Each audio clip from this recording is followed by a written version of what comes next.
అబ్బో ఇక్కడ కేజీ చీరలు కొంటే అర కేజీ చీరలు ఫ్రీ అంట. మంగళ్య షాపింగ్ మాల్, కేజీల్లో సేల్, టన్నుల్లో ఆనందం. నమస్తే, వెల్కమ్ టు ఐడ్రీమ్. నేను మీ విజిత.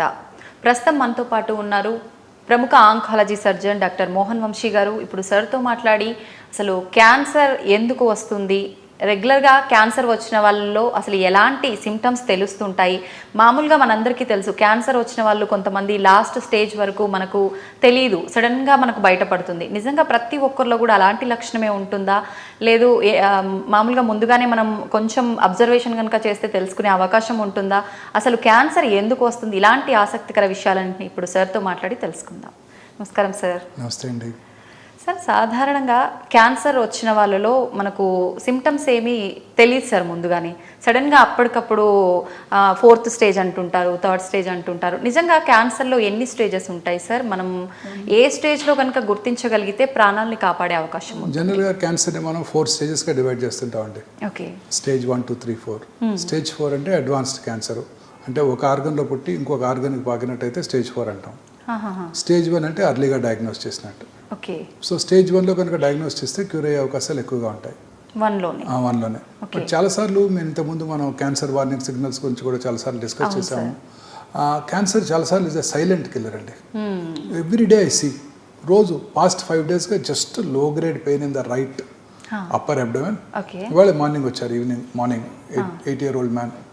నాకేం లేదు, I'm very healthy man, I never to call, I never smoked in my life, I'm strict vegetarian and I'm been living discipline life. So నాకు ఇప్పుడు 5 రోజులుగా నాకు అప్పర్ అబ్డామినల్ పెయిన్ ఉంది.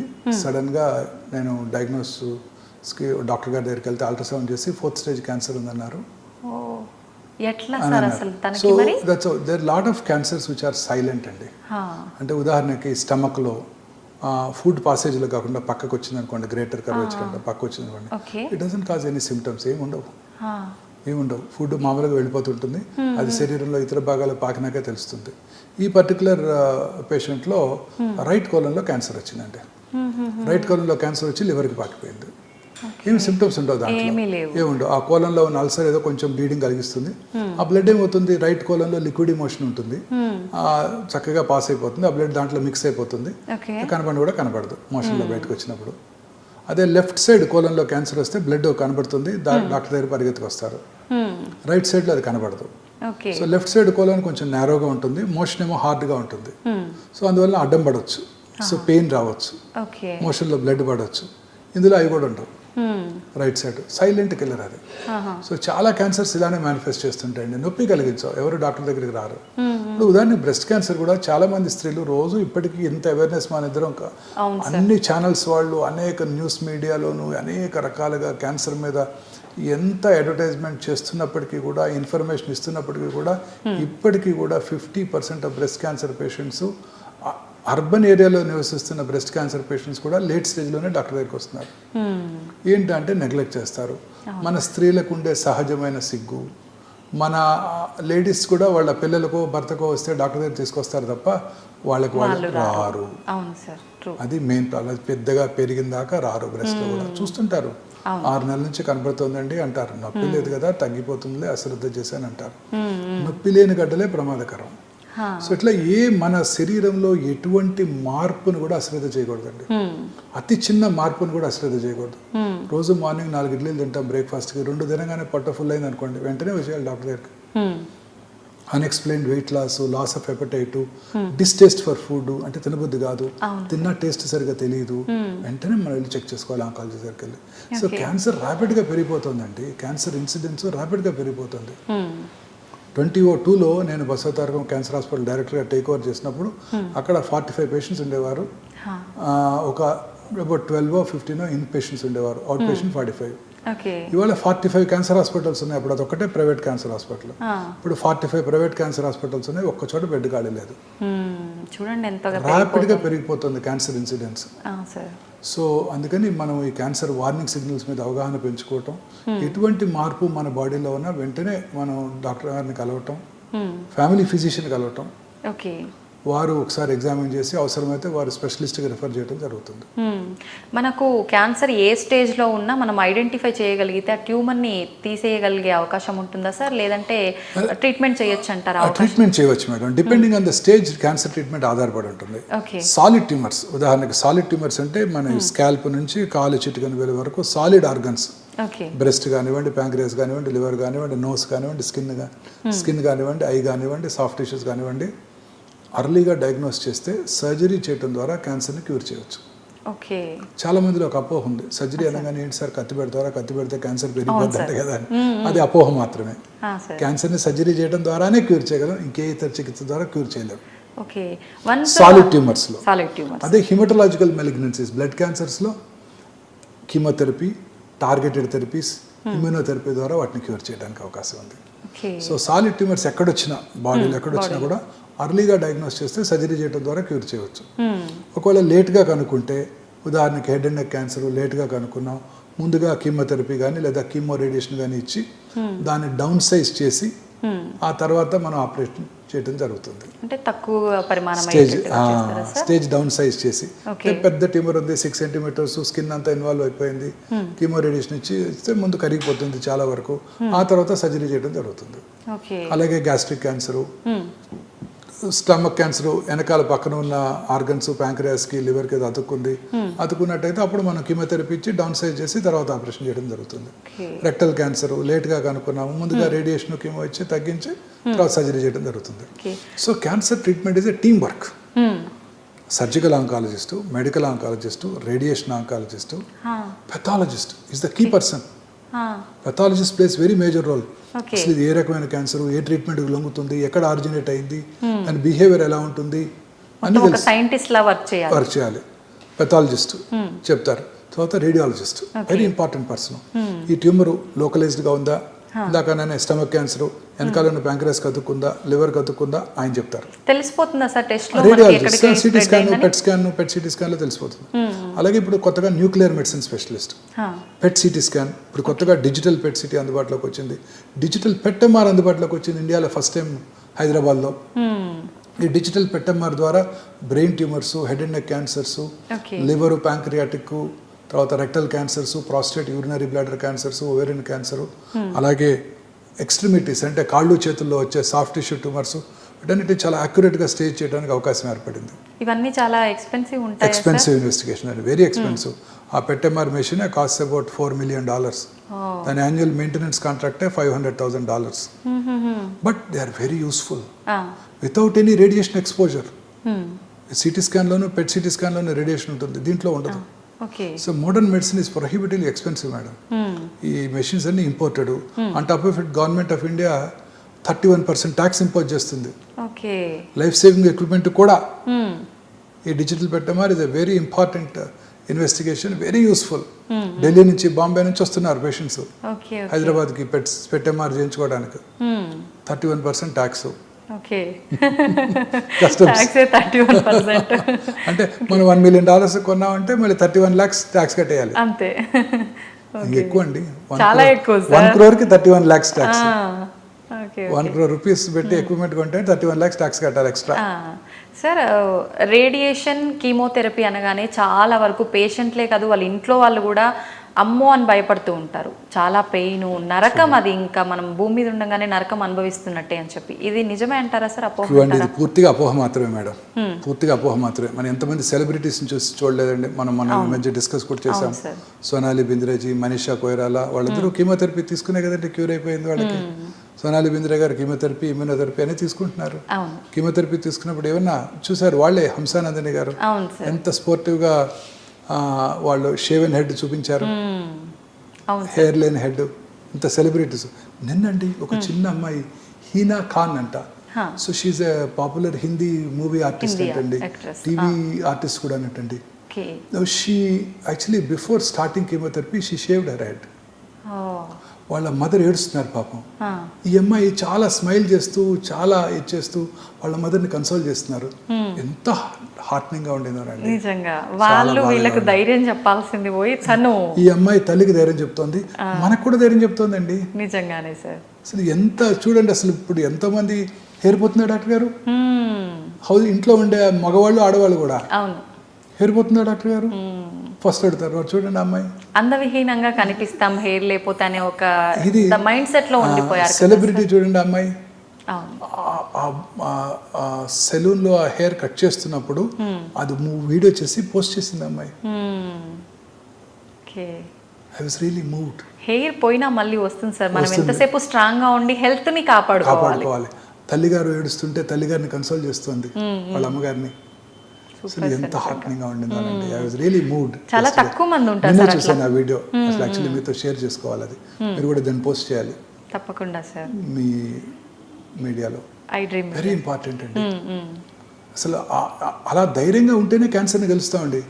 నా ఇప్పుడు 30 ఏళ్ళుగా హైదరాబాద్లో పనిచేస్తున్నాను. అంతకుముందు 4 ఏళ్ళు బయట మెడ్రాస్లో పనిచేశాను. 1990 నుంచి ఆంకాలజీ ఫీల్డ్లో వర్క్ చేస్తున్నాను. 34 ఇయర్స్ తర్వాత నేను చాలా గట్టిగా చెప్పగలిగే విషయం, మోస్ట్ ఇంపార్టెంట్ విషయం ఇదేనండి. ఈ 34 ఇయర్స్ నేను అలోపతి మెడిసిన్ అంటే ఇంగ్లీష్ మెడిసిన్ ప్రాక్టీస్ చేసి ఇప్పుడు మొత్తం మన వ్యూవర్స్ అందరికీ నేను చాలా గట్టిగా చెప్పాల్సింది ఏంటంటే, ఇక్కడ మానసికంగా ధైర్యంగా ఉంటే ఈ క్యాన్సర్ని వైద్యం లేకుండా జయించవచ్చు. వైద్యం లేకుండా? ఎస్. ఓకే. రమణ మహర్షి గారి లాగా. కానీ దానికి చాలా సాధన అవసరం. సో మానసికంగా మనం వీక్గా ఉంటే ఎంత అర్లీ స్టేజ్ అయినా తిరిగి వస్తుంది. చాలా పేషెంట్స్ చూశానండి. చాలా పేషెంట్స్ అనేక రకాలైన మానసిక ఒత్తిళ్లకు లోనైనప్పుడు క్యాన్సర్ తిరగబెట్టింది. 5-10 ఏళ్ళు క్యాన్సర్కి దూరంగా ఉన్నారు. క్యాన్సర్ క్యూర్ అయిపోయింది అనుకున్నాను. సడన్గా వచ్చారు. క్లోజర్ ఎంక్వైరీలో ఆ పేషెంట్ రికరెన్స్ వచ్చింది. ఏంటి ఇన్నేళ్ల తర్వాత రికరెన్స్ ఎందుకు వచ్చింది? పేషెంట్ అటెండర్స్ని ఈ పేషెంట్ బయటకు వెళ్ళిపోయాక స్లోగా కొంచెం మాకు పేషెంట్స్తో మంచి అనుబంధం ఏర్పడుతుందండి. ఎందుకంటే మాతో రెగ్యులర్గా టచ్లో ఉంటారు వాళ్ళు. కార్డియాక్ పేషెంట్స్ లాగా మా పేషెంట్స్ కూడా మాతో రెగ్యులర్గా టచ్లో ఉంటారు. వాళ్ళతో ఒక అనుబంధం ఏర్పడుతుందండి. క్లోజ్గా ఎంక్వైరీ చేస్తే వస్తుంటారు, రెగ్యులర్గా వస్తుంటారు, చూస్తుంటాము. అదే పేషెంట్స్ తిరిగి వస్తుంటారు, 3 నెలలకు 6 నెలలకు వస్తుంటారు, సంవత్సరానికి ఒకసారి వస్తుంటారు. వాళ్ళతో మంచి అనుబంధం ఏర్పడుతుంది. చాలా థెరపీ సెషన్స్ కూడా ఉంటాయి కదండి, కీమోథెరపీ, రేడియోథెరపీ, అప్పుడు కూడా చూస్తుంటాము. సో ఏదో ఒక గోల్ బ్లాడర్ కాలిసిస్టెక్టమీ చేసి ఇంటికి పంపించినట్టు కాదు కదా ఇది. సో అప్పుడు క్లోజర్ ఎంక్వైరీస్లో ఏదో ఒక అన్టువర్డ్ ఇన్సిడెంట్ జరిగింది ఫ్యామిలీలో. అప్పుడు వాళ్ళు మానసికంగా ఒత్తిడికి లోనయ్యారు. అప్పుడు క్యాన్సర్ తిరగబెట్టింది. సో స్ట్రాంగ్గా నేను మంచి మెసేజ్ ఇవ్వాలి, మీరు ఇవాళ రోజంతటి ఒక మెసేజ్ ఇవ్వండి డాక్టర్ గారు అంటే ఇదేనండి. మానసికంగా మనం ధైర్యంగా ఉంటే కరోనా రాదు, కరోనరీ ఆర్టరీ డిసీజ్ రాదు, క్యాన్సర్ రాదు. సార్ ఆల్రెడీ వచ్చిన వాళ్ళు స్ట్రాంగ్గా ఉంటే దాన్ని క్యూర్ చేయడానికి 99% అవకాశం ఉంటుంది. డెఫినెట్లీ. మరి చాలామంది ఎక్కువగా చిన్న చిన్న వాటికి ఓవర్ స్ట్రెస్ అవ్వటము, ఎక్కువ ఆలోచిస్తుంటారు. అలాంటి వాళ్ళలో క్యాన్సర్ వచ్చే అవకాశం ఉంటుందా సార్? అలాంటి వాళ్ళు అన్నీ వచ్చే అవకాశాలు ఎక్కువ ఉంటాయి. ప్రతిదీ ఫ్లూ వచ్చే అవకాశాలు ఎక్కువ ఉంటాయి, అంటే కరోనా వచ్చే అవకాశాలు ఎక్కువ ఉంటాయి, కరోనరీ ఆర్టరీ డిసీజ్ వచ్చే అవకాశాలు ఎక్కువ ఉంటాయి, సెరిబ్రోవాస్కులర్ యాక్సిడెంట్ వచ్చే అవకాశాలు ఎక్కువ ఉంటాయి, క్యాన్సర్ వచ్చే అవకాశాలు కూడా ఎక్కువగా ఉంటాయి. అన్ని జబ్బులకి మూల కారణం ఈ మానసిక ఆందోళనేనండి. ఈ అర్బనైజేషన్ పెరిగే కొలది ఫ్యామిలీ సపోర్ట్ లేదు. ఇంతకుముందు కామన్ అంటే ఏమంటారు జాయింట్ ఫ్యామిలీస్ ఉండేవి, ఒకరికొకరు సపోర్ట్ చేసుకునే వాళ్ళు. చిన్న ఇల్ హెల్త్ వచ్చిన అందరు సపోర్ట్ ఉండేది. అన్నదమ్ములు ఉన్నారు, అక్క చెల్లెలు ఉన్నారు, అందరు కలిసి ఉంటాము. దేనికి పెద్దగా ఇది అయి ఉండేవాళ్ళం కాదు. ఇప్పుడు ఏంటంటే న్యూక్లియర్ ఫ్యామిలీస్, ఒకళ్ళిద్దరే, ఈ కాంపిటీషను, వర్క్ ప్రెషర్స్, పిల్లల చదువులు, ట్రావెల్, పొద్దున్న లేసి కారులో డ్రైవ్ చేసుకుంటే ఏంటంటే 10 కిలోమీటర్లు డ్రైవ్ చేస్తే చాలు సగం మానసిక ఆందోళన హైదరాబాద్ సిటీలో ఆ ట్రాఫిక్ లో. ఇంటికి ఎప్పుడు ఒకసారి బయటకు వచ్చామంటే ఎప్పుడు వెళ్తాం ఇంటికి? పిల్లలు ఏం చేస్తున్నారు, పిల్లాడి ఇంటికి వచ్చాడా, ముఖ్యంగా ఆడవాళ్ళకి స్కూల్ నుంచి వచ్చాడా, ఫుడ్ తిన్నాడా, ఏం తిన్నాడు, ఇదే ఆందోళన. ఈ ఆందోళనే అన్ని రకాల జబ్బులకి కారణం అండి. ఐ స్ట్రాంగ్లీ బిలీవ్ క్యాన్సర్ వచ్చిన వాళ్ళు కూడా మానసికంగా ధైర్యంగా ఉంటే క్యాన్సర్ని జయిస్తారు. క్యాన్సర్ క్యూర్ అయిన వాళ్ళు కూడా మానసికంగా ధైర్యం అంటే ఏదైనా అన్టువర్డ్ ఇన్సిడెంట్ జరిగి వాళ్ళు ఒత్తిడికి లోనట్టయితే క్యాన్సర్ తిరగబెడుతుంది. ఇంతకుముందు కూడా ఒక మంచి ఎగ్జాంపుల్ చెప్పానండి, ఇట్స్ వర్త్ రిపీటింగ్. మెలనోమా అనేది స్కిన్ క్యాన్సర్ అండి. ఆ స్కిన్ క్యాన్సర్ వచ్చి ఒక ఆయన క్యూర్ అయిపోయింది. 20 years తర్వాత he was had an accident and brain dead అయ్యారు. అప్పుడు ఆయన కిడ్నీని ఇంకెవరికో ట్రాన్స్ప్లాంట్ చేశారండి. ఆర్గన్ ట్రాన్స్ప్లాంట్ చేసినప్పుడు రెసిపియంట్ అంటే ఆర్గన్ తీసుకున్న వాళ్ళలో మన టీ సెల్స్ ఆ ఆర్గన్ని రిజెక్ట్ చేస్తాయి. ఓకే. ఎవరైనా సరే ఏదైనా ఆర్గన్ రిజెక్ట్ చేస్తాయి, అన్లెస్ ఐడెంటికల్ ట్విన్ అయితే తప్ప. ఆర్గన్ రిజెక్ట్ చేయకుండా ఇమ్యూనో సప్రెసివ్ థెరపీ పెడతారు, అంటే ఇమ్యూనిటీని సప్రెస్ చేసే థెరపీ పెడతారు. పెట్టినప్పుడు అందులో ఏమైనా క్యాన్సర్ సెల్స్ ఉంటే అవి గ్రో అవుతాయి. సో ఈ పేషెంట్కి 20 సంవత్సరాల తర్వాత బ్రెయిన్ డెడ్ అయ్యి ఆయన కిడ్నీ ఇంకెవరికో డొనేట్ చేస్తే ఆ రెసిపియంట్లో మెలనోమా వచ్చింది. అంటే 20 సంవత్సరాలుగా ఈ మెలనోమా కణము స్కిన్ క్యాన్సర్ కిడ్నీలో ఉంది. ఆల్రెడీ తగ్గిపోయిన తర్వాత 20 సంవత్సరాల తర్వాత. వెరీ ఇంట్రెస్టింగ్ కదండి. దీనికి కారణం ఏంటి? Immunosuppressive therapy. ఇమ్యూనిటీ బాగుండాలంటే మనం ఏం చేయాలండి? సంతోషంగా ఉండాలి. పూర్వీకులు చెప్పేవారు కదా, సంతోషం సగం బలం. ఎప్పుడు నవ్వుతూ ఉండాలి. ఇందాక మనం అన్ని చెప్పాను, ఫుడ్ అన్ని చాలా ఇది ఉంటుంటూ సన్లైట్ కూడా ఎక్స్పోజ్ అవ్వడం చాలా ఇంపార్టెంట్. మానసికంగా ధైర్యంగా ఉంటూ అంటే ఖచ్చితంగా మనం క్యాన్సర్ని జయించవచ్చు. క్యాన్సర్ తిరగబెట్టదు, క్యాన్సర్ రాను కూడా రాదు. క్యాన్సర్ రాను కూడా రాదు, మన చేతుల్లో ఉంది, మన చేతిలోనే ఉంది. Everything is in our hand. Heart attack రాకుండా ఉండాలన్నా, పారాలిటిక్ అటాక్ రాకుండా ఉండాలన్నా, ఫ్లూ రాకుండా ఉండాలన్నా హ్యాపీగా ధైర్యంగా ఉండాలి. సార్, క్యాన్సర్ ట్రీట్మెంట్ తీసుకునే వాళ్ళని ఎవరిని చూసినా 90% చాలా వీక్ అయిపోతున్నట్టుగా, రోజు రోజుకి దిగాలుగా అలా ఎలాడిపోయినట్టుగా కనిపిస్తుంటారు సార్. వాళ్ళ బాడీలో ఇమ్యూనిటీ పవర్ తగ్గిపోతూ ఉండడం వల్ల అలా కనిపిస్తుంటారా సార్? లేదండి, క్యాన్సర్ వచ్చినప్పుడు డెఫినెట్గా కొంచెం ఇమ్యూనిటీ తక్కువ ఉంటుంది. క్యాన్సర్ ట్రీట్మెంట్ ఇస్తున్నప్పుడు అంటే రేడియేషన్, కీమోథెరపీ వల్ల కూడా మానసిక ఆందోళన ప్లస్ ఈ వైట్ సెల్స్ కూడా నెంబర్ కొంచెం తగ్గుతుంది కీమో ఇచ్చినప్పుడు. ఇప్పుడు కొత్తగా ఈ కీమోథెరపీ ఇస్తున్నప్పుడు వైట్ సెల్స్ తగ్గకుండా ముందుగానే ప్రొఫైలాక్టిక్గా ఇంజెక్షన్స్ ఇస్తున్నారు, కాలనీ స్టిమ్యులేటింగ్ ఫ్యాక్టర్స్ అంటారు. వాటి ద్వారా ఇమ్యూనిటీ తగ్గకుండా ఉంటుంది. సార్, ఇప్పుడు మీరు చెప్పారు ఎక్కువగా స్ట్రెస్, ఒత్తిడికి లోనవటం వల్లే వస్తుంది అని చెప్పి. జనరల్గా మీ దగ్గరికి పేషెంట్ వచ్చినప్పుడు మీరు ముందు ట్రీట్మెంట్ స్టార్ట్ చేయడానికి ముందే వాళ్ళని ప్రిపేర్ చేస్తారా సార్? అలా ఉండొద్దు, మీరు స్ట్రాంగ్గా ఉండాలని చెప్పి. జనరల్గా ఇండియాలో ఏమవుతుందంటేనండి, పేషెంట్ వచ్చే ముందు రోజే వచ్చేస్తారు అటెండర్స్. రేపు మా పేషెంట్ తీసుకొస్తున్నాం, మా పేషెంట్కి మీరు ఏమీ చెప్పొద్దు, మిమ్మల్ని ప్రిపేర్ ముందే చెప్తారు, మన ప్రిపేర్ చేస్తారు. లోపలికి వచ్చాక కూడా పేషెంట్ వెనకాల నుంచొని అని గుర్తు చేస్తుంటారు. సో నేనేం చేస్తానంటే జనరల్గా పేషెంట్ రాగానే ఫస్ట్ ఇండియాలో అయితే పేషెంట్ని వారిని బయటకు అంతా పరీక్ష చేశాక మీరు అలా కూర్చోండి, నేను వీళ్ళతో మాట్లాడతానని పొలైట్గా చెప్పి వీళ్ళతో మాట్లాడతాను. తర్వాత అటెండర్స్ పర్మిషన్ తీసుకుని ఆ పేషెంట్ పిలుస్తాను. Almost 100% of cases attenders permission తీసుకుని ఎస్ వారికి చెప్పాలా వద్దా, వారి పర్మిషన్ తీసుకునే మిగతా అప్పుడు పేషెంట్ పిలిచి వాళ్ళు చెప్పొద్దు లేదా చెప్పండి, కొంతవరకు చెప్పండి, క్యాన్సర్ ఉందని చెప్పండి, బట్ ఎర్లీగా ఉందని చెప్పండి, క్యూర్ అయిపోతుందని చెప్పండి అంటారు. వారు ఏం చెప్తే అది చెప్తాను. ఎందుకంటే ఫ్యామిలీకి తెలుసు పేషెంట్ యొక్క ఎంత సెన్సిటివ్ మేనో పేషెంట్ ఫ్యామిలీకే తెలుసు, మనకు తెలియదు. కొంతమంది ధైర్యంగా ఉంటారు, లేదు సార్ వారికి చెప్పేయండి పేషెంట్ గారు కూడా చాలా మంది కొంతమంది చెప్తుంటారు. ఇప్పుడు 10% ఆఫ్ ద పేషెంట్స్. ఇందాక మీరు చెప్పినట్టుగా ఇంట్లో వాళ్ళు ఎక్కువ టెన్షన్ పడుతుంటే పేషెంటే వాళ్ళకి ధైర్యం చెప్పే పేషెంట్లు కూడా చాలా మంది ఉంటారు. ఎస్, వెరీ మచ్ పేషెంట్సే ధైర్యం చెప్తుంటారు. అలా పేరెంట్స్ని కూడా మీరు మోటివేట్ చేసిన సందర్భాలు ఉంటుంటాయా సార్? వెరీ మచ్ అండి, చాలా సార్లు ఇదే ముందు ఫ్యామిలీతోనే మాట్లాడతానండి. ఫస్ట్ ఫ్యామిలీని ప్రిపేర్ చేస్తాను, ఉన్నట్టు ఫ్యామిలీకి చెప్పేస్తాను, ఎక్కడ ఏమి దాచుకోకుండా. బ్యాడ్ డిసీజ్ అయితే బ్యాడ్ డిసీజ్ క్లియర్గా ట్రీట్మెంట్ ఆప్షన్ అన్ని చెప్పేశాక వారి పర్మిషన్ తీసుకుని పేషెంట్ పిలుస్తాం. ఎస్, వాళ్ళకి ఏం చెప్పమంటారు మీరు, ఉన్నట్టు చెప్పంటే చెప్పేస్తాను. లేదు మోస్ట్ ఆఫ్ దెమ్ వద్దంటారు, అసలు ఏం చెప్పొద్దండి మేము మేనేజ్ చేసుకుంటాం అంటారు. నా జాబ్ ఈజీ, అంతే సార్. ముందు వాళ్ళే చెప్పేస్తారు. చాలా మంది ఎస్ ఉందని చెప్పండి బట్ క్యూరబుల్ అని చెప్పండి అంటారు, అదే చెప్తాను. పేషెంట్కి ధైర్యంగా ఉండటం కోసం. కొంతమంది సెన్సిటివ్ పేషెంట్స్ ఉంటారండి, ఫ్యామిలీ మెంబర్స్కి తెలుసు వారికి ఎలా ఏం చెప్పాలో, సో వారి ఇన్పుట్స్ తీసుకోవాలి మనం. ఓకే సార్, చాలా మందిలో సర్జరీ అయిపోతుంది టోటల్గా, అంటే ఇంకే ప్రాబ్లం ఉండదు ఫర్దర్గా అని చెప్పిన తర్వాత కూడా సడన్గా అది మళ్ళీ రావటము, సడన్గా డెత్ అవటం జరుగుతూ ఉంటాయి కదా సార్? Very true. అంటే డెత్ అవటం కాదు, క్యాన్సర్ తిరిగి రావడం జరుగుతూ ఉంటుందండి. సో ఈ క్యాన్సర్ పేషెంట్స్లో ఇంకొక చిన్న ప్రాబ్లం ఉందండి. వీళ్ళకి బ్లడ్ కోయాగులబిలిటీ అంటే రక్తం గడ్డగట్టడం ఎక్కువగా ఉంటుందండి. ఎనీ క్యాన్సర్ పేషెంట్స్లో డీడైమర్ ఎక్కువ ఉంటుంది. అన్ని క్యాన్సర్ పేషెంట్స్లో కూడా రక్తం ఎక్కువ గడ్డగడుతుంది. కాల్లో రక్తం గడ్డగట్టి అవి పైకి వచ్చి పల్మరీ ఎంబాలిజము సడన్ డెత్ చూస్తుంటాం చాలాసార్లు.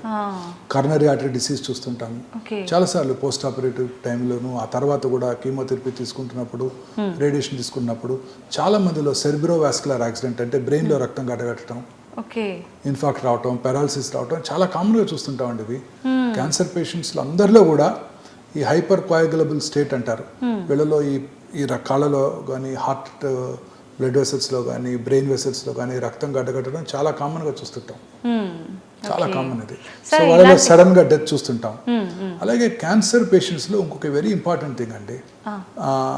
ఇప్పుడు ఒక చోట క్యాన్సర్ వచ్చింది అనుకోండి, ఉదాహరణకి బక్కల్ మ్యూకోజా అంటాం, దవడ లోపల భాగం, రైట్ సైడ్ క్యాన్సర్ వచ్చింది అనుకోండి.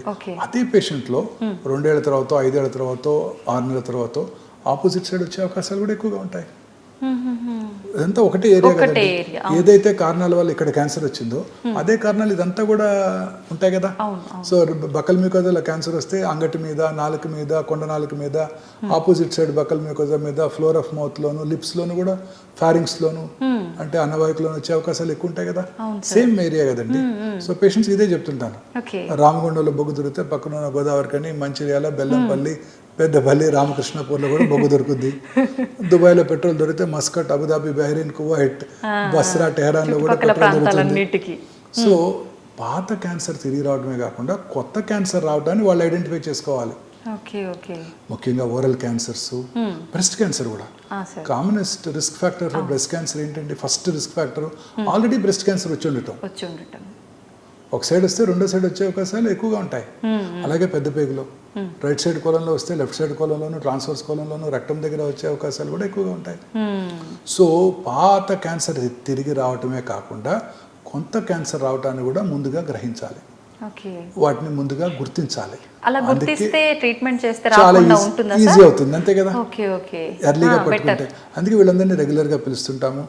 పేషెంట్ యొక్క ఫ్యామిలీ మెంబర్స్ని గైడ్ చేస్తాము, ట్రైన్ చేస్తాము. ఓరల్ క్యావిటీ అయితే నెలకు ఒకసారి మీరే టార్చ్ చేసి లోపల చూస్తుండండి. ఏమైనా ప్యాచెస్, ఎరుపు తెలుపు మిళితమైన ప్యాచెస్, ల్యూకోప్లేకియా, ఎరిథ్రోల్యూకోప్లేకియా, చిన్న మానని పుండు ఉంటే మీ ఫోన్లోనే పిక్ తీసుకోండి. మళ్ళీ వారం ఆగి ఇంకో పిక్ తీసుకోండి. అబ్జర్వ్ చేస్తుండండి. మార్పు ఏమైనా ఉంటే నా దగ్గరికి రండి. అలాగే బ్రెస్ట్ ఎగ్జామినేషన్ అందరికీ నేర్పుతాం, ప్రతి పేషెంట్కి నేర్పుతాం బ్రెస్ట్ ఎగ్జామినేషన్, వాళ్ళ అవేర్నెస్ పెంచుకోవడం కోసం. సో ఇలా వీళ్ళందరూ కూడా మనం ప్రిపేర్ చేస్తుంటాము. రెగ్యులర్గా చెకప్స్కి పిలుస్తుంటాము, రెగ్యులర్గా స్క్రీనింగ్ చేస్తుంటాము. చాలా మందిలో ఒక అపోహ ఉంది, ఊరికే టెస్టులు చేస్తుంటారు, సిటీ స్కాన్ చేస్తే మళ్ళీ ఆ రేడియేషన్ ఎక్స్పోజర్ వల్ల క్యాన్సర్ వస్తుంది, అందువల్ల ఇంటి దగ్గరే ఉందాం, ఇప్పుడు బాగానే ఉన్నా కదా ఎందుకు నేను టెస్టులు చేయించుకోవడం అంటారు. కాదు, టైంకి వచ్చి ఆ క్యాన్సర్ యొక్క స్టేజ్ని బట్టి, తిరిగి వచ్చే అవకాశాన్ని బట్టి ఆంకాలజిస్టు ఒక స్పెసిఫిక్ టైంకి ఫాలోఅప్కి పిలుస్తారు. ఆ ఫాలోఅప్కి వచ్చి టెస్టులు చేయించుకోవాలి. ఎందుకు బాగానే ఉన్నాను కదా అని అశ్రద్ధ చేస్తే ఆ తిరిగి రావటాన్ని కూడా లేట్గా గుర్తిస్తాం, క్యూర్ అయిపోయే అవకాశం కోల్పోతాం. ఇప్పుడు వచ్చిన మోడర్న్ ఇన్వెస్టిగేషన్స్లో రేడియేషన్ ఎక్స్పోజర్ చాలా తక్కువ ఉంటుంది. ఇప్పుడు వచ్చిన డిజిటల్ పెట్ స్కాన్లో పెట్ సిటీ, చాలా మందిలో అపోహ ఉంది పెట్ సిటీ అంటే చాలా రేడియేషన్ ఎక్స్పోజర్ ఉంటుందని. Yes, they are right. Original old PET CT స్కాన్లో, analog PET CT scan, conventional PET CT స్కాన్లో 24 మిల్లీసీవరెట్స్ రేడియేషన్ వస్తుంది ప్రతి స్కాన్కి. ఇప్పుడు ఇక్కడ అవైలబుల్ డిజిటల్ పెట్ స్కాన్లో only 8 millisieverts radiation, 1/3 the dose, 1/3 the dose. అలాగే ఇప్పుడు కొత్తగా వచ్చిన పెట్ ఎంఆర్లో hardly 1 to 2 millisievert radiation. Better కదా సార్, చాలా తక్కువ రేడియేషన్. అలాగే కొత్త low dose radiation CT scans అందుబాటులోకి వచ్చాయి. ఇప్పుడు అన్ని మేజర్ సెంటర్స్లో ఇప్పుడు మన దగ్గర అవే ఇన్స్టాల్ చేసాం. చాలా తక్కువ రేడియేషన్తో, ఈవెన్ మ్యామోగ్రఫీ, కన్వెన్షనల్ మ్యామోగ్రఫీతో రేడియేషన్ ఎక్స్పోజర్ ఎక్కువ ఉంటుంది, డిజిటల్ మ్యామోగ్రామ్తో రేడియేషన్ ఎక్స్పోజర్ చాలా తక్కువ ఉంటుంది. సో చాలా మంది స్త్రీలు ఆందోళన చెందుతుంటారు, ఏంటి డాక్టర్ గారు 50 years వచ్చాక సంవత్సరానికి ఒకసారి మ్యామోగ్రామ్ చేయించుకోమంటున్నారు, ఆ మ్యామోగ్రామ్ చేయించుకుంటే క్యాన్సర్ వచ్చేద్దామో ఇలా అంటుంటారు. సో ఇవన్నీ కూడా అపోహలు మాత్రమే. కొత్త మెషిన్స్ అన్నిట్లో కూడా science is developing, scientist are working to reduce the radiation dose to the patient whenever you do any investigation. Sir, cancer చాలామంది క్యాన్సర్ వచ్చిన వాళ్ళు ఉన్నారు అని అంటే ఆ చుట్టుపక్కల వెళ్ళటానికే ఆలోచిస్తూ ఉంటారు, అమ్మో మాకెక్కడ వస్తుందో అనే టైప్లో. నిజంగా అలా వచ్చే అవకాశం ఉంటుందా సార్? క్యాన్సర్ అంటువ్యాధి కాదు. నేను రోజు మా పేషెంట్స్ అందరికి అదే చెప్తాను. రాగానే పేషెంట్ అడుగుతాడు, మా ఇంట్లో ప్రెగ్నెంట్ ఉమెన్ ఉంది, మా ఇంట్లో చిన్నపిల్లలు ఉన్నారు. చాలామంది అడుగుతుంటారు, తండ్రి గారికి క్యాన్సర్ వచ్చింది, పిల్లలు ఇంట్లోనే ఉంటారు, వాళ్ళ దగ్గర ఉంటారు అంటే వాళ్ళు వండింది తినటము అన్ని రకాలుగా ఉంటారు. నేను అదే చాలా క్లారిటీతో చెప్తున్నానండి, ఇది అంటువ్యాధి కాదు. వారు ఆ పిల్లలు తాతగారి దగ్గరికి వెళ్ళొచ్చు, తాతగారు ఆ పిల్లల్ని ముద్దు పెట్టుకోవచ్చు, తాతగారి ప్లేట్లో వాళ్ళు తినొచ్చు, తాతగారు వీరికి తినిపించవచ్చు, తాతగారు వాడిన టవల్ వీరు వాడుకోవచ్చు, తాతగారి పక్కలో పడుకోవచ్చు. ఆ గ్రాండ్ చిల్డ్రన్కి ఎటువంటి హాని లేదు. ఎనీ క్యాన్సర్ ప్రెగ్నెంట్ లేడీ ఉన్నారు ఇంట్లో, ఎటువంటి హాని లేదు, ఎటువంటి హాని లేదు. హ్యాపీగా అందరు కలిసిమెలిసి ఉండొచ్చు. కానీ ఆ పిల్లల వల్ల ఈయనకి హాని ఉండొచ్చు. మోస్ట్ ఆఫ్ ద చిల్డ్రన్ స్కూల్కి వెళ్తారు, కోల్డ్ ఉంటుంది, ఆ కోల్డ్ తీసుకొచ్చి ఈ పెద్ద ఆయనకి అంటిస్తారు. అంటిస్తే మరి వాళ్ళకి మన టైమ్లీ ట్రీట్మెంట్ షెడ్యూల్ డిస్టర్బ్ అవుతాయి, ఫీవర్ వస్తాయి. సో పిల్లల వల్ల వీరికి హాని, కానీ వీరి వల్ల ఎవరికి హాని లేదు. సార్, ఇప్పటి వరకు ఎన్ని రకాల క్యాన్సర్లు ఉన్నాయో అన్నిటి గురించి మనం మాట్లాడుకుంటున్నాం. మామూలుగా ఎముకలకు సంబంధించి కూడా క్యాన్సర్ వచ్చే అవకాశం ఉందా సార్? yes very much. ఎటువంటి క్యాన్సర్? చిన్నపిల్లలు ఎక్కువ వస్తాయండి ఇవి, లెస్ దాన్ 30 years. కొన్ని రకాల ఈవింగ్ సార్కోమా అని ఒకటి ఉంది, అది మరీ చిన్నపిల్లల్లో 10 నుంచి 20 లోపల వస్తుంది. ఆస్టియోసార్కోమా 15 to 30 years మధ్యలో వస్తాయి. అవి చాలా అగ్రెసివ్ గా ఉంటాయండి ఆస్టియోసార్కోమా. ఇది ఎక్కువగా అంటే రీజన్ ఏంటి సార్ ఇది రావడానికి? నోబడీ నోస్ ఏది రీజన్ లేదు. ఆస్టియోసార్కోమాస్ చాలా అగ్రెసివ్ గా ఉంటాయండి అవి. Within no time lungs పాకిపోతాయి. చాలా సార్లు వారికి కాలు తీసేయాల్సి వస్తుంది. జనరల్ గా నీ జాయింట్ పైన కింద ఎక్కువగా వస్తుంటాయండి. అన్ని చాలా మందిలో 100కి 70 మంది ఇక్కడ వస్తాయి. నీ జాయింట్ పైన కానీ కింద కానీ, మోస్ట్లీ పైన వస్తాయి. సో వాళ్ళ కాలు కూడా తీసేయాల్సి వస్తుంది. అయినా కూడా క్యూర్ అయ్యే అవకాశాలు తక్కువగా ఉంటాయి, చాలా అగ్రెసివ్ గా ఉంటాయి. బట్ వాళ్ళకి ఇప్పుడు కొత్తగా ముందుగా కీమోథెరపీ ఇచ్చి వాటిని డౌన్ సైజ్ చేసి, కీమోథెరపీ ఇస్తున్నప్పుడు ట్యూమరే కాకుండా ట్యూమర్ శరీరంలో ఇతర భాగాలకి ఎక్కడికైనా మైక్రోస్కోపిక్గా పాకి ఉంటే వాటిని డిస్ట్రాయ్ చేస్తుంది. సో వాళ్ళందరికీ ఒక స్ట్రిక్ట్ ప్రోటోకాల్స్ ఉన్నాయి. కీమోథెరపీ ఇచ్చి ఆ తర్వాత సర్జరీ చేయటం, లింబ్ కన్జర్వేషన్ కూడా చేస్తున్నాము. అంటే ప్రాసెసెస్ పెడతాము, కస్టమ్ మేడ్ ప్రాసెస్ పెడతాం అనమాట. పెట్టి ఆపోజిట్ లెక్క ఎలా ఉందో అలానే పెట్టేస్తాం. చేసిన ద్వారా మంచి రిజల్ట్స్ వస్తుంటాయి. But they are highly aggressive tumours. ఈ చిన్నపిల్లలు వచ్చి Ewing sarcoma, round cell tumour అంటారు, అవి కూడా చాలా అగ్రెసివ్గా ఉంటాయి. బట్ వాటికి prolonged treatment, more than 1 year treatment తీసుకోవాల్సి ఉంటుంది. అవి క్యూర్ అయ్యే అవకాశాలు ఎక్కువగా ఉంటాయి. మామూలుగా మనందరికీ తెలిసింది బ్లడ్ క్యాన్సర్ అన్నిటికన్నా ప్రమాదకరమైన చిన్నపిల్లల్లో. దాంతో ఇది కూడా ఈక్వల్ గా ఉంటుందా సార్? బ్లడ్ క్యాన్సర్ అడల్ట్స్ లో వచ్చినప్పుడు ప్రమాదకరం. చిన్నపిల్లల్లో వచ్చే 70% of the blood cancers cure అయిపోతాయండి. యాజ్ సచ్ పిల్లల్లో వచ్చే అన్ని రకాల క్యాన్సర్స్ క్యూర్ అవుతాయండి. పిల్లల్లో వచ్చే క్యాన్సర్స్ చాలా, పిల్లలు కూడా వాళ్ళ ఇమ్యూనిటీ చాలా బాగుంటుందండి, చాలా బాగా తట్టుకుంటారు. చాలా మంది వరి అవుతుంటారు, పిల్లల్లో క్యాన్సర్ వస్తే ఈ కీమోథెరపీ ఎట్లా తట్టుకుంటారు, పెద్దవాళ్ళు తట్టుకోలేరు. Nothing doing. పిల్లలు అసలు చాలా చక్కగా అన్ని ట్రీట్మెంట్స్ని విత్స్టాండ్ చేసుకుంటారు, చక్కగా చదువుకుంటుంటారు. అది ఈ మధ్య కొత్తగా యూట్యూబ్ చూస్తున్నారు, 2 ఏళ్ల పిల్లలు 3 ఏళ్ల పిల్లలు కూడా యూట్యూబ్ చూస్తుంటారు. చాలా హ్యాపీగా ఉంటుంది వాళ్ళతో. అసలు వాళ్ళు క్యూర్ అయిపోతాయండి. పిల్లల మీద చేసే ప్రతి investment worth it. Long term 60-70 ఏళ్ళు బతికేస్తారు వాళ్ళు. ఫ్యూచర్లో అసలు ఏం ఎఫెక్ట్స్ ఉండవా సార్ మళ్ళీ? బతికేస్తారు. మరి పెద్దవాళ్ళలో ఎందుకు సార్ అంత ప్రమాదకరం? అంటే పెద్దవాళ్ళలో అంటే depending on the type of cancer అండి. అన్ని క్యాన్సర్స్ ప్రమాదకరమైన కావు, అన్ని క్యాన్సర్స్ స్లో గ్రోయింగ్ కూడా కావు. క్యాన్సర్ని ముందుగా ఏంటంటే గుర్తించడం, ఆ తర్వాత కరెక్ట్ ట్రీట్మెంట్ జరగటం. నేను ఇంతకు ముందు ఎప్పటి నుంచి ఈ మధ్యకాలం ఎంఫసైజ్ చేస్తున్నది మన మానసిక ధైర్యం. అవును సార్, 3 ఇంపార్టెంట్. Healthy diet. చిన్నపిల్లలకి ఎప్పుడు ధైర్యంగా ఉంటారు, వాళ్ళకి ఏం తెలియదు కదా, వాళ్ళకి ఏం భయపడరు, ఆడుతూ పాడుతూ హ్యాపీగా ఉంటారు. సో వాళ్ళ ఇమ్యూనిటీ బాగుంటుంది. ఇప్పుడు చూడండి, కరోనా వల్ల కొన్ని వేల మంది, లక్షల మంది పెద్దవాళ్ళు చనిపోయారు. ఎక్కడన్నా పిల్లలు చనిపోయినట్టు చూసారా మీరు? లేదు. వాళ్ళ కరోనా వచ్చినా హ్యాపీగా ఇంట్లోనే ఉంటారు, ఏం కాదు వాళ్ళకి. ఊరికే ర్యాండమ్ గా శాంపిల్ చేసినా ఇంట్లో పిల్లలందరిలోనూ కరోనా ఉంటుంది ఆ రోజుల్లో. కాకపోతే వాళ్ళలో ఇమ్యూనిటీ ఎక్కువ ఉంది కాబట్టి వాళ్ళకి మేనిఫెస్ట్ కూడా అవ్వదు. ఎక్కువగా చిన్నపిల్లలు బ్లడ్ క్యాన్సర్ అంటే ఏజ్ వాళ్ళలో ఎక్కువగా వచ్చే అవకాశం 1 to 5 years. 1 to 5 years. Okay, వాళ్ళు క్యూర్ అయిపోతాయండి. ప్రాసెస్ అంతా సేమ్ ఉంటుందా సార్ అడల్ట్స్ లో అయినా వీళ్ళలో అయినా? కీమోథెరపీ ప్రోటోకాల్స్ ఉన్నాయి, ఆ ప్రోటోకాల్ ఫాలో అయిపోతుంది. ఓకే, మీకంటే ట్రీట్మెంట్ విషయంగా వస్తే పిల్లలు అంత సపోర్టివ్గా ఉంటారా సార్? కొంచెం రిస్క్ అనిపిస్తుందా మీకు? ఉంటుందండి, రిస్క్ అనిపిస్తుంది. ముందు ఇప్పుడు ఏమంటే పిల్లలు ట్రీట్మెంట్ ఇస్తున్నప్పుడు పెద్దవాళ్ళు ఎమోషనల్గా డిస్టర్బ్ అయిపోతుంటారు. ముఖ్యంగా గ్రాండ్ పేరెంట్స్ పిల్లలకు వచ్చింది అని వాళ్ళు డిస్టర్బ్ అయిపోతుంటారు. సో వాళ్ళని ప్రిపేర్ చేయాలి మనం ఫస్ట్. వాళ్ళని ప్రిపేర్ చేసి పిల్లల్ని వాళ్ళే ప్రిపేర్ చేసుకోగలరు. పిల్లలు చాలా బాగా కోఆపరేట్ చేస్తారండి, వాళ్ళతో ప్రాబ్లమే ఉండదు. ఐవీ లైన్ పెట్టేటప్పుడే ప్రాబ్లమ్. ఇప్పుడు కొత్తగా కీమో పోర్ట్లు, పిక్ లైన్లు పెట్టేస్తున్నాము, అది కూడా బాగలేదు. సో ఐవిలైన్ రోజు పోక్ చేయాల్సిన అవసరం లేదు. సో చాలా బాగా కోఆపరేట్ చేస్తారు. చిన్న ఇప్పుడంతా మొబైల్ స్క్రీన్ పెట్టేస్తే చాలు, అంతే, దాంట్లో ఇన్వాల్వ్ అయిపోతారు. మనం వచ్చినా పట్టించుకోరు అసలు. సార్ సాధారణంగా అందరూ తీసుకునే డైటే తీసుకోవాల్సి ఉంటుందా? క్యాన్సర్ వచ్చిన వాళ్ళు వాళ్ళకి ప్రత్యేకమైన డైట్ ఏమైనా ఉంటుందా? ప్రత్యేకమైన డైట్ అంటూ ఏముండదండి. ఈ అవుట్ సైడ్ ఫుడ్ కంటామినెంట్స్ ఎక్కువ ఉంటాయి, లూజ్ మోషన్స్ కూడా కొంచెం ఇమ్యూనిటీ తక్కువ ఉంటే లూజ్ మోషన్స్ అయిపోతాయి, డిస్టర్బ్ అయిపోతుంది వాళ్ళ గట్ అంతా కూడా. So preferably home cooked food. జాగ్రత్తగా ఫ్రూట్స్ అన్ని కూడా కంటామినేషన్ ఎక్కువ అవుతుంది ఈ మధ్య, పొల్యూటెంట్స్, ఆర్టిఫిషియల్ కలర్స్, పెస్టిసైడ్స్. చాలా జాగ్రత్తగా బాగా 1-2 సార్లు క్లీన్ చేసుకుని ఫ్రూట్స్ తినాల్సి ఉంటుంది. అవుట్ సైడ్ ఫుడ్ కంప్లీట్గా అవాయిడ్ చేయాలి. స్పైసీ ఫుడ్ కొంచెం అవాయిడ్ చేయడం బెటర్ డ్యూరింగ్ దిస్ టైం, ఎందుకంటే టేస్ట్ దెబ్బతింటుంది. ఓరల్ క్యాన్సర్ పేషెంట్స్లో కొంచెం టంగ్ సెన్సిటివ్గా ఉండి స్పైసీ ఫుడ్ని తట్టుకోలేరు వాళ్ళు. So preferably bland food, easily digestible food, ఇంట్లో చేసిన ఏమైనా తినొచ్చండి. వారికి ఇష్టమైన, వారి టేస్ట్ ప్రకారం వారికి ఏమి ఇష్టమైతే అవి తినొచ్చు. అన్ని మోడరేషన్ ఉన్నాయి. చాలా మంది ఇదే క్వశ్చన్ అడుగుతారు, షుగర్ తింటే క్యాన్సర్ వస్తాయి డాక్టర్ గారు? షుగర్ ఎక్కువగా తింటే క్యాన్సర్ తిరిగి వస్తుందా? షుగర్ ఎక్కువగా తింటే క్యాన్సర్ తగ్గిపోయే అవకాశాలు తగ్గిపోతాయా అని అడుగుతుంటారు. ఎవ్రీథింగ్ ఇన్ మోడరేషన్ అండి. కార్బోహైడ్రేట్స్, ప్రోటీన్స్, అలాగే ఫ్యాట్ కూడా కావాలి మన బాడీకి. మామూలుగా మీరు అన్నట్టుగా షుగరు, ఉప్పు, కారం ఇవి 3 ఎక్కువ తీసుకునే వాళ్ళలో క్యాన్సర్ ఎక్కువగా వస్తుందా అనే ఒక అపోహ ఉంది సార్ చాలా మందిలో. అపోహ కదండి, డెఫినెట్గా మనం అందరం కూడా మోడరేషన్లో తీసుకోవాలి అన్నీ కూడా. ఎనీథింగ్ నేను ఇంతకుముందు కూడా డిస్కస్ చేసాం మనం. White sugar preferable to avoid white sugar at all cost. Okay. Normal healthy పీపుల్కి వైట్ మైదా, వైట్ సాల్ట్, తర్వాత వైట్ లైట్, వైట్ రైస్.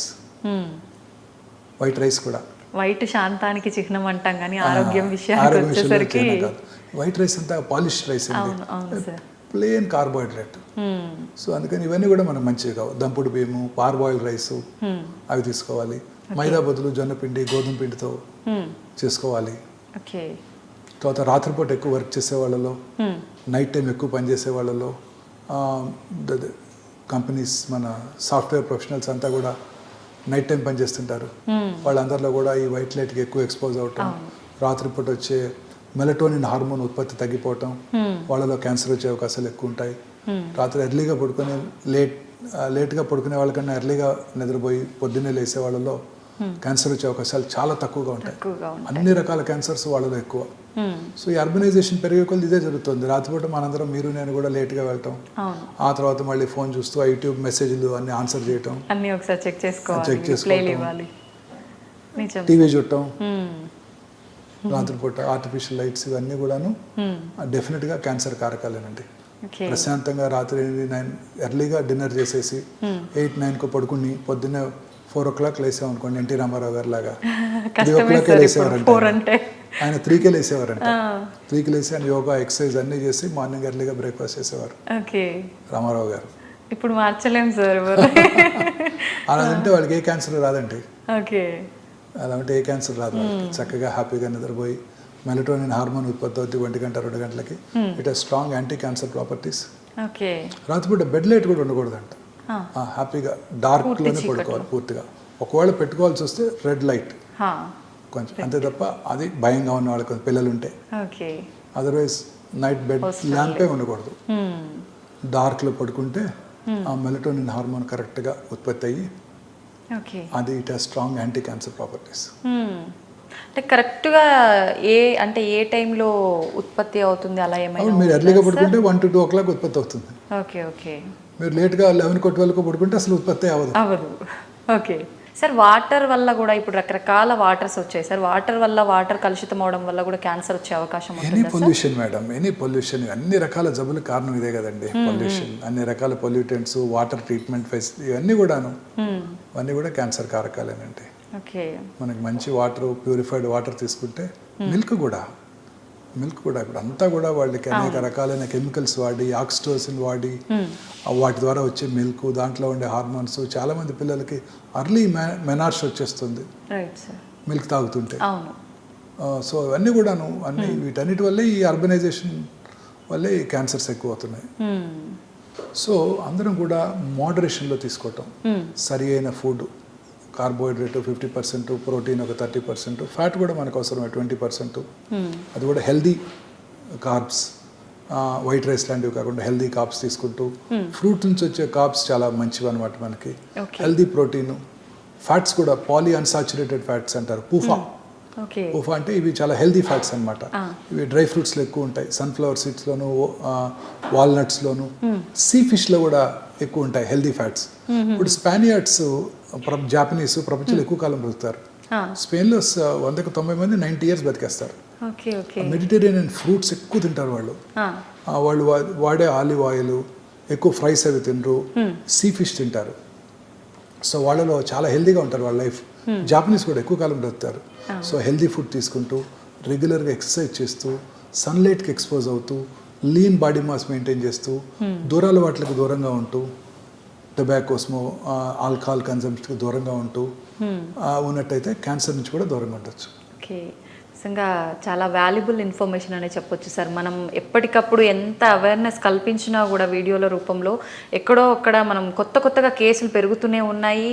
అసలు ఎలా వస్తుంది ఏంటి అనేది కూడా తెలియకుండా పెరిగిపోతున్నాయి సార్. నిజంగా చాలా మందికి ఉపయోగకరం సార్ మీ మాటలు. Thank you sir, thank you very much. Thank you very much madam.